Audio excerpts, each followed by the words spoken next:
suivi cette sortie de Fayengo Francis sur le sens même de l'unité nationale.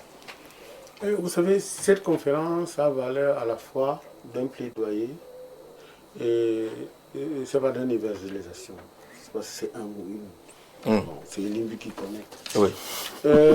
Lorsque on écoute Faye, on comprend qu'il a une bonne approche.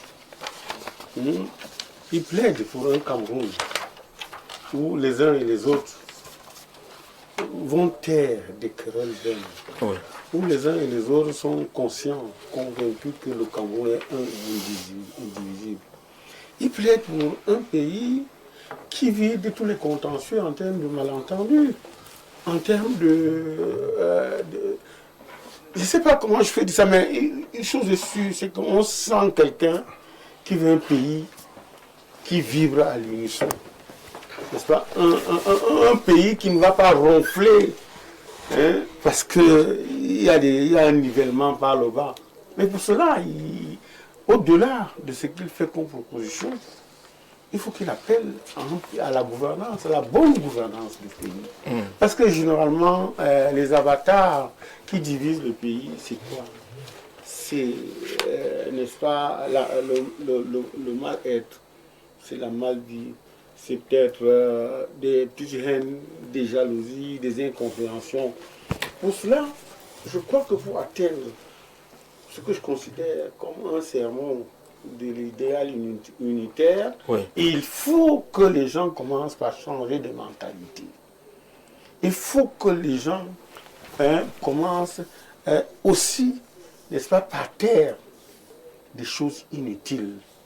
Il faut que les uns et les autres acceptent il faut s'accepter, quelles que soient nos différences. Et savoir tous que nous avons un objectif commun, construire un pays, une nation. Personne ne sera à l'aise si on mettait le feu dans la baraque. Personne ne sera bien, en fait, ne verra le firmament si nous continuons à faire attirer les uns et les autres par le bas. Donc, je crois que c'est une sortie qui est la bienvenue. Et qui vient aussi d'un homme du commandement. Il a été gouverneur. Au littoral. Et puis, je pense qu'il est l'un des rares qui s'en est sorti sans trop de casse là-bas. D'accord. Mais alors, parce que Limbilome n'était pas encore arrivé, qui fait la chasse aux sorcières. Mais toujours est-il que Faye, venant par rapport à sa sortie, je pense qu'il faut que les Camerounais travaillent avec. Et je pense qu'au niveau d'Info TV, vous pouvez continuer, n'est-ce pas, à la diffuser. Et peut-être appeler les uns et les autres à diffuser cela, parce que ça appelle quand même à beaucoup de patriotisme, beaucoup de nationalisme. Et de justice surtout. De justice. De loyauté et de fidélité, n'est-ce pas, à la nation, à un pays. Vous avez appelé cela l'idéal unitaire, tel que vu, proposé par Fayengo, mais la fête de l'unité nationale nous rappelle qu'aucune partie du Cameroun ne doit se sentir oubliée, abandonnée ou laissée pour compte. L'unité ne peut être réduite à des slogans ou à des cérémonies. Abel Limbilome, vous êtes en train de souligner quelques passages de cette sortie de Fayengo. Il a raison. Depuis un certain temps, vous avez une mentalité qui consiste à instrumentaliser un certain nombre de concepts pour servir des ambitions suprématistes, des ambitions de piétinement des autres.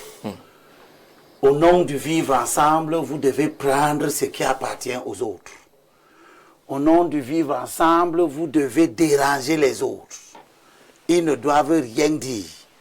Faye nous rappelle que nous devons avoir le courage de parler honnêtement de nos blessures. Il le dit. Et quand il le dit, je pense que il est enrichi de l'expérience de sa propre région d'origine, où les gens ont refusé d'écouter les blessures. Les gens qui veulent tout avoir, les gens qui veulent tout prendre, les gens qui, au nom des principes constitutionnels qu'ils galvaudent tous les jours, entre autres la liberté de se déplacer, de s'installer librement, on oublie sous réserve de. On veut prendre tout. Et ceux qui ont ces comportements-là, je pense que c'est à eux que Faye parle. Parce que c'est ça qui met à mal l'unité. On ne va forcer personne de faire l'unité. Il ne faut pas que les gens pensent que quand ils évoquent le vivre ensemble avec les tambours et les trompettes, c'est ça que le vivre, c'est comme ça que le vivre ensemble va se réaliser. Le vivre ensemble est un comportement. L'unité nationale est une construction. Elle n'aura pas lieu s'il y a des gens qui pensent que les autres ne doivent pas avoir de place. Quand j'entends des gens dire qui sont ceux qui développent le Cameroun, ça veut dire que dans leur tête, il y en a qui ne développent pas le Cameroun. Et quand ils disent que c'est eux qui développent le Cameroun, je regarde leur région d'origine, je vois qu'elles sont dans la brousse. Elles sont dans la nuit. Il n'y a aucun développement là-bas. Et je vois comment on dénie aux gens qui ont cultivé le cacao, qui a conçu le Cameroun, le moindre mérite. On dénie aux gens qui ont cultivé le coton, le moindre mérite. Ce sont ces comportements de suprématisme où certains évoquent publiquement leur prétention à l'impérialisme interne. Ils se disent des conquérants. Ils veulent conquérir. Donc moi, Elie Bilobe et ma communauté, nous estimons que nous pouvons conquérir à l'est. Nous estimons que nous pouvons conquérir au sud. Conquérir quoi? Si cette conquête n'est pas venir prendre ce qui est à vous. Ces gens qui pensent que l'herbe est verte seulement chez les autres. D'accord. D'accord? C'est à eux que Faye parle. Parce que c'est ça la principale menace de l'unité. Et il faut que tous ces gens-là sachent que la construction nationale est une œuvre inclusive qui doit impliquer toutes les composantes de la nation. D'accord. S'il y a des composantes... Attends, je termine. Oui, s'il y a des composantes qui, dans des chaumières, les foyers de sorcellerie, pensent et enseignent que eux, ils ont l'apanage, le don spécial de construire. C'est eux la menace de l'unité nationale. D'accord. C'est pour ça que je conclue dit ceci. Pour ce qui est de ma région, personne, au nom de rien du tout, la liberté de se déplacer, devenez composante sociologique de tout le Cameroun si vous voulez, installez-vous en désordre comme vous voulez, mais vous n'allez plus prendre la direction des affaires de la région du littoral. D'accord. On veut revenir à ce que Faye Ngo dit concernant l'unité nationale. Elle doit se vivre à travers la justice, le dialogue, l'inclusion, le développement et le respect de la dignité de chaque citoyen. Jean-Robert Wafou. D'abord... Vous pouvez choisir un autre extrait. Hein. Non, mais moi je dis c'est la sortie du gouverneur Faye Ngo Francis, qui est actuellement, n'est-ce pas, en charge du DDR. Oui. C'est une sortie remarquable. Il prouve par cette sortie qu'il a eu très haute valeur de la République, qu'il est viscéralement attaché, n'est-ce pas, à l'unité nationale. Absolument. Et il a dit ce qu'il fallait dire. Il a dit ce qu'on attendait d'un haut commis de l'État comme lui. Moi je dis, cette sortie devrait être la boussole, n'est-ce pas, de pratiquement tous ceux qui nous dirigent. Il a dit en des mots simples, en des mots justes, ce qui peut refonder notre pays. Ça, je dis, je lui tire un très grand coup de chapeau. Et il fallait une sortie pareille, et ça pour amener les Camerounais, je veux dire les uns et les autres, à la raison. Oui. Une sortie très équilibrée, en fait. Oui, très équilibrée, parce qu'il a dit des choses Il a dit, nous devons avoir le courage de parler honnêtement de nos blessures, mais aussi la sagesse de ne pas laisser ces blessures définir notre avenir. Et le titre est fort évocateur. Un temps pour guérir, un temps pour reconstruire ensemble. Un temps pour reconstruire ensemble. Reconstruire ensemble. Donc c'est un milieu du discours que je viens de suivre là. Elle dit le discours de M. Elim Bilobert, qui est un petit nazion sans culotte. Un petit nazion sans culotte. Petit nazion sans culotte. C'est pas de l'injure? C'est pas. Il dit prenez ça comme vous voulez. Il dit Vous bien. perdez- Je vous êtes nerveux, là. je dis, monsieur Elim Bilobert, monsieur Elim Bilobert, c'est un petit nazion sans culotte qui passe le temps à distiller la haine. Et dans un pays normal, n'est-ce pas, ce monsieur-ci devait déjà être interpellé, n'est-ce pas, par des autorités compétentes.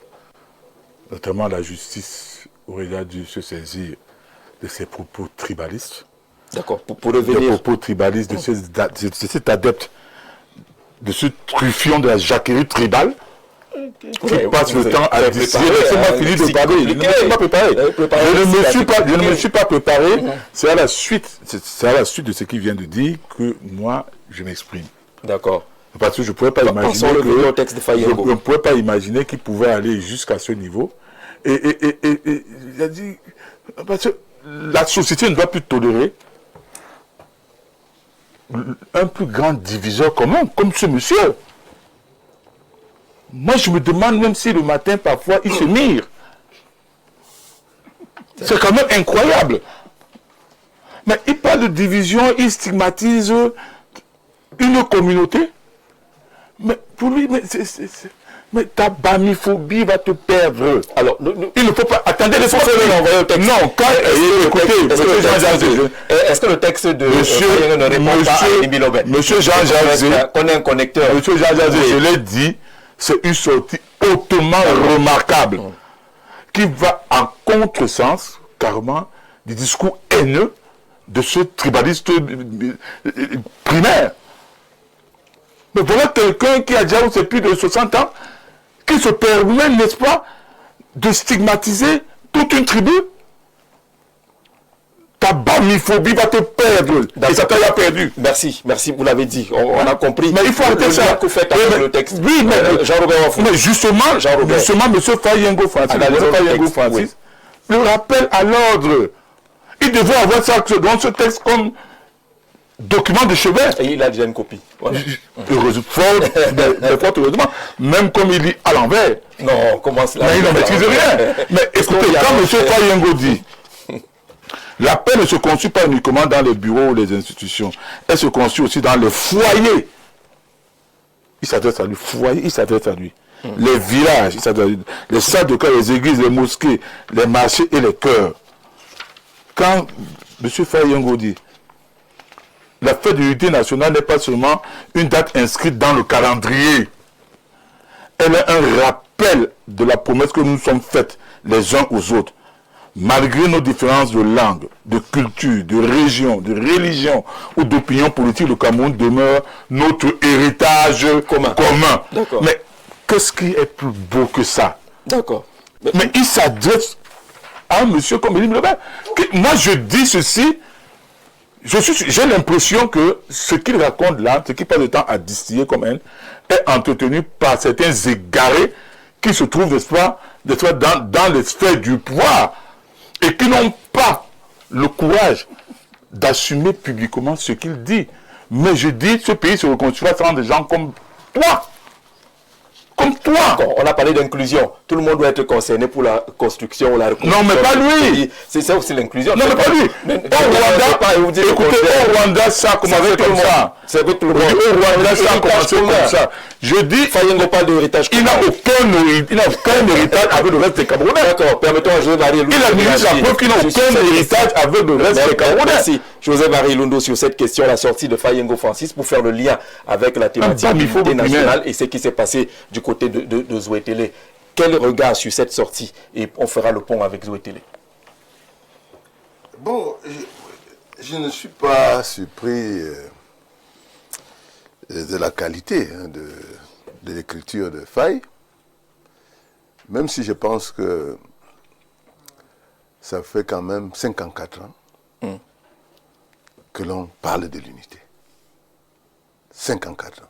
72, 2026. Et ce qu'il me dit, ce qu'il dit là semble être les prorogomènes, c'est-à-dire en fait le basique. D'accord. C'est-à-dire qu'en 54 ans d'unité, si ça avait été construit, l'appel de Faye, qui est poétique, n'aurait plus de place. Mais on a l'impression que ça vient de commencer. Et c'est ça qui m'inquiète personnellement. Je pense que le débat n'est pas là. Nous sommes dans un modèle sociopolitique, anthropologique, archaïque, dépassé. Il faut reformuler ça. Vous voyez, quand vous voyez une sortie comme celle de Limbi ou celle des deux sorties, en réalité, c'est une fausse bagarre. C'est une bagarre. Quelqu'un qui défend effectivement les intérêts d'une communauté ayant observé des faits réels et quelqu'un d'autre qui a un comportement qui n'est pas d'accord et il a raison. Vous voyez? Pour un nationaliste, pour quelqu'un comme moi, je trouve le discours de Limbi un peu excessif. Vous voyez? Mais en fait, ce n'est pas ça le problème. Le problème, c'est que nous patinons dans un mauvais système qui a développé la misère, qui a donné la force aux plus rusés. Un système qui a développé des concepts faux. Qu'est-ce que la richesse d'un pays? Vous voyez? Et lorsqu'on vous évoque, par exemple, que des gars qui produisent toutes les devises du Cameroun sont les plus pauvres, et que ceux qui vendent et revendent sont les plus riches, il y a un paradoxe. Il faut donc régler ça. Il faut analyser le problème de manière technique. Comment ça sort? Ça nous sort des émotions. C'est-à-dire que notre pays, aujourd'hui, a besoin de quoi? Tout à l'heure, lorsque le frère Soulé a évoqué la question des centimes additionnels et tout. Mais, première chose, il y a un politicien ivoirien qui s'appelle Koulibaly, Mamadou Koulibaly, qui a développé une chose essentielle, parce que nous ne sommes pas les seuls à avoir ce genre de problème. Parce que l'un des problèmes chez nous, c'est la propriété foncière. Est-ce que le Cameroun, où que ce soit, appartient aux Camerounais? Il ne sait pas si dans le village de Limbi, il y a un titre foncier du village.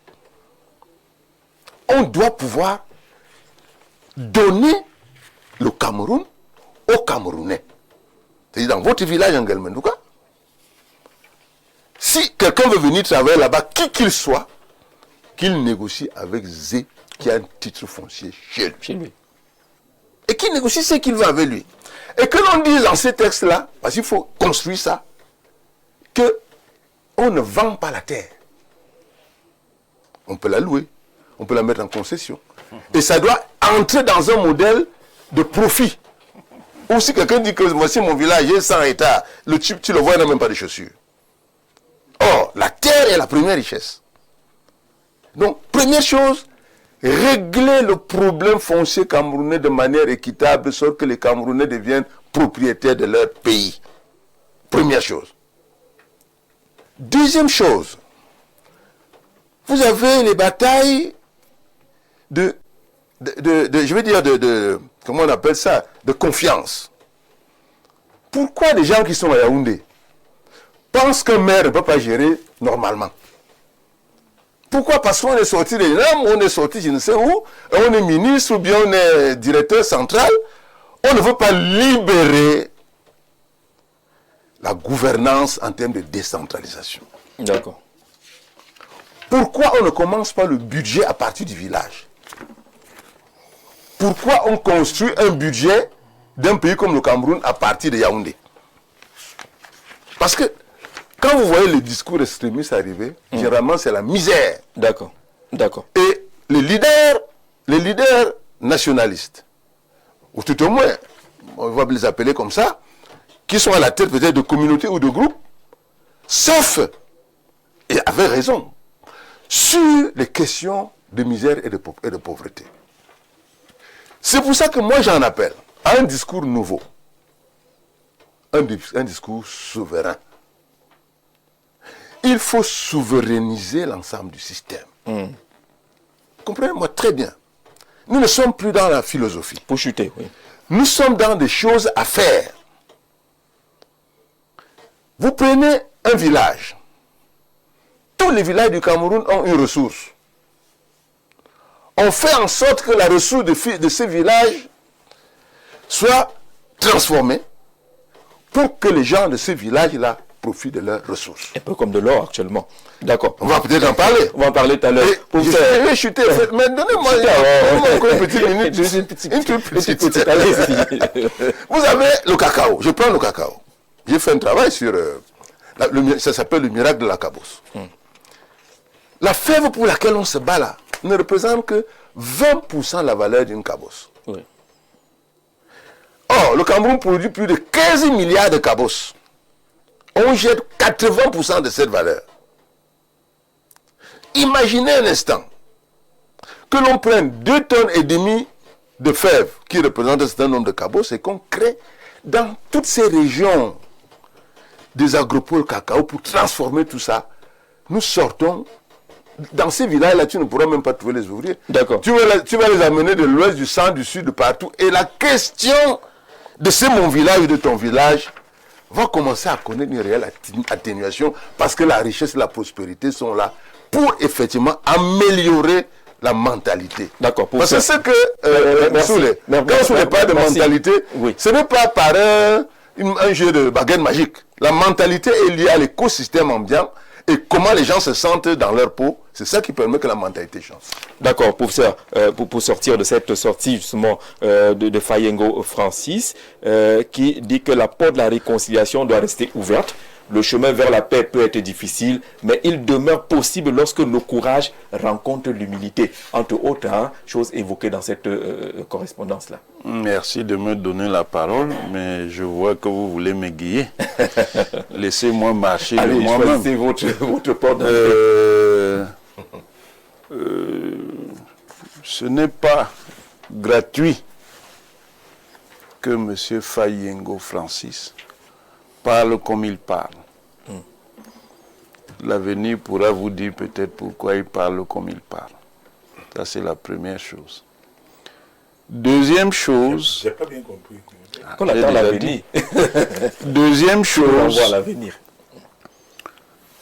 Vous avez bien vu, et c'est ça le Cameroun, vous avez bien vu la complexité du Cameroun.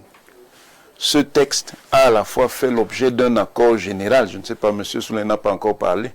Peut-être lui va dire qu'il est en désaccord, mais pour l'instant, nous semblons d'accord sur son éthique directrice. Mais en même temps que nous semblons d'accord sur son éthique directrice, les interprétations ne sont pas identiques. D'où ce qui est apparu comme un conflit entre M. Elimbi Lobé et M. Wafo. C'est ça le Cameroun. Le Cameroun, c'est le Cameroun. C'est-à-dire quoi? C'est-à-dire un pays qui est extrêmement complexe. Monsieur Fayengo nous dit que nous sommes un seul peuple. C'est vrai. Le peuple camerounais existe bel et bien. Mais en même temps que nous sommes un seul peuple, nous sommes aussi un peuple de multitude. C'est-à-dire qu'à l'intérieur du Cameroun, ce que nous appelons des communautés sont bel et bien des peuples qui ont été historiquement rabaissés par la colonisation. Voilà un premier élément de complexité. Deuxième élément, nous sommes une seule nation. Bien sûr que nous sommes une seule nation. Mais en même temps, nous sommes plusieurs nations. Nous sommes une seule république. Oui, nous sommes une seule république. Mais symboliquement, à l'intérieur de cette république, vous avez des principautés, vous avez des communautés, vous avez des royautés. Donc, l'éthique, ici, elle est morale et politique. mais on ne peut pas ne pas la resituer dans un contexte concret, pratique, sociologique, et sociologique dans tous les sens. Sociologie spirituelle, sociologie morale, sociologie politique et sociologie économique. Et c'est ça qui suscite les conflits. Pourquoi? Parce que précisément nous avons, comme il dit, des différences de langue, de culture, de région, de religion ou d'opinion politique. Nous n'avons pas toujours la maîtrise de cela. Et ça ne nous permet pas de comprendre que nous avons un héritage commun. Ça veut dire que chacun, par centrisme, et particulièrement ethnocentrisme, veut prendre l'héritage commun à son compte et ne pense pas à la place qu'il y a pour les autres là-dedans. Et j'ai l'habitude de dire, chaque fois qu'il y a une affirmation identitaire, qu'on ne peut pas la comprendre et surtout on ne peut pas la solutionner en dehors du cadre national, en dehors d'une problématique nationale. C'est pour ça que j'ai l'habitude de dire que si vous prenez le Cameroun dans toutes ses parties en raison de sa complexité, il y a des blessures. Et vous ne pouvez pas, parce que vous avez vos propres blessures, ignorer les blessures des autres. Il faut se mettre dans une perspective phénoménologique. Bon, ça c'est très compliqué. Une perspective de compréhension de ce que l'autre peut ressentir pour voir les problèmes. C'est ça qui nous invite donc au compromis et au consensus. Monsieur Limbi Lobé exprime un certain nombre de problèmes à sa manière. Mais vous ne pouvez pas les rejeter. Mais en même temps qu'il exprime ces problèmes, il faut comprendre que la résolution dépasse cette manière de voir. Mais elle n'exclut pas cette manière de voir. Et c'est ça que moi je peux reprocher à M. Wafo. Voyez toujours chez l'autre son problème, mais faites-lui comprendre qu'il n'est pas le seul à avoir un problème. C'est à partir de ce moment donné donc qu'on peut poser des bases sérieuses de coexistence. Voilà qui pour chuter. Dans cette période, oui, vous voulez me censurer. Quand les autres parlaient, bon, oui, je vais finir. Bon, je n'ai pas encore tout dit. Je n'ai pas encore tout dit, mais je vais bientôt finir. Donc, dans cette perspective, en suivant le texte, il faut comprendre quelque chose qui est fondamental et qui a été dit. Et en fait, nous avons la maladie coloniale qui nous fait croire que pour construire l'unité, il faut construire l'uniformité. On n'a pas besoin, pour construire l'unité, de construire l'uniformité. Ça, il le dit. On a besoin de construire la généralité. Mais la généralité n'exclut pas la singularité. Elle permet simplement aux gens qui ont des singularités, c'est-à-dire qui ont une expérience particulière, de pouvoir s'entendre pour construire un espace commun. Notre diversité n'est pas une faiblesse. Elle est la beauté et la force du Cameroun. Et les Camerounais doivent le comprendre. Et éviter tout comportement d'écrasement des uns ou des autres. Et éviter, même en ayant une lecture divergente, de dire que ce que vous dites n'a pas de sens. Vous pouvez dire, c'est votre manière de voir.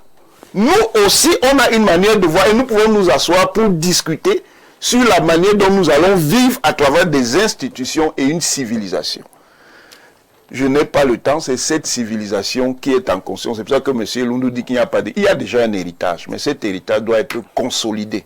Je n'ai pas dit qu'il n'y a pas d'héritage. On remercie donc le gouverneur Fayengo Francis. Non, là, ce serait une autre affaire. On va remercier le gouverneur Fayengo Francis pour cette contribution, justement, qu'on va retrouver certainement demain hautement républicaine. Merci beaucoup pour la précision. Concernant l'uniformité, il dit à tous les Camerounais de Manfé, de Marois, de Boya à Bertois, de Bamenda à Douala, de Garoua à Yaoundé, rappelons-nous que l'unité n'est pas l'uniformité. Et c'est ce que vous avez souligné tout à l'heure.